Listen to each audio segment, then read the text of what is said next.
भिवंडी लोकसभा निवडणूक चुरशीची ठरणार आहे असं बोललं जात आहे। याच पार्श्वभूमीवर बदलापुरात व इतरही ठिकाणी तिन्ही उमेदवारांचा मोठ्या प्रमाणात प्रचार होताना दिसून येतोय। भिवंडी लोकसभेचे उमेदवार कपिल पाटील यांच्या माध्यमातून देखील विविध स्तरावर आता प्रचाराला सुरुवात झाली आहे। याच प्रचाराच्या Republican party of India Athawale गट यांचे बदलापूरमधील अध्यक्ष धनराज गायकवाड यांच्या समवेत कपिल पाटील यांनी बदलापूर येथील सोनिवली गावातील डॉक्टर बाबासाहेब आंबेडकर यांच्या स्मारकाला भेट दिली व तेथे उपस्थित असणाऱ्या 11 भंतेजींचे त्यांनी आशीर्वाद घेतले।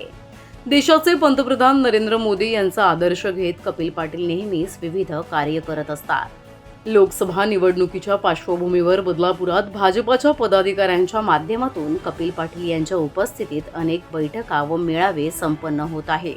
यातच कपिल पाटील यांनी 5 मे रोजी सोनिवली येथील स्मारकाला भेट दिली। यावेळेस कपिल पाटील यांचे स्वागत करण्यात आले। त्यानंतर कपिल पाटील यांनी स्मारकामधील गौतम बुद्ध व डॉक्टर बाबासाहेब आंबेडकर यांना अभिवादन केले।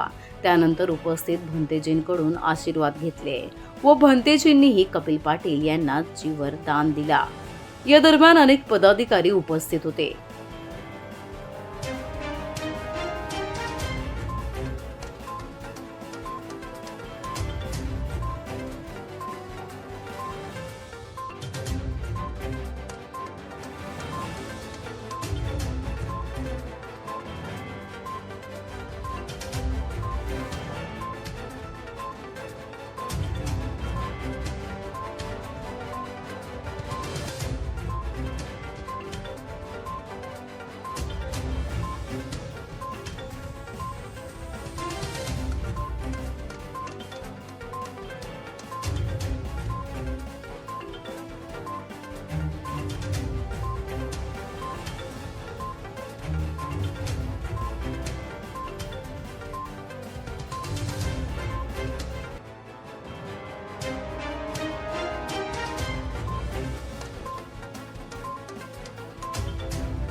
प्रतिनिधी श्रद्धा ठोंबरे, आपले बदलापूर।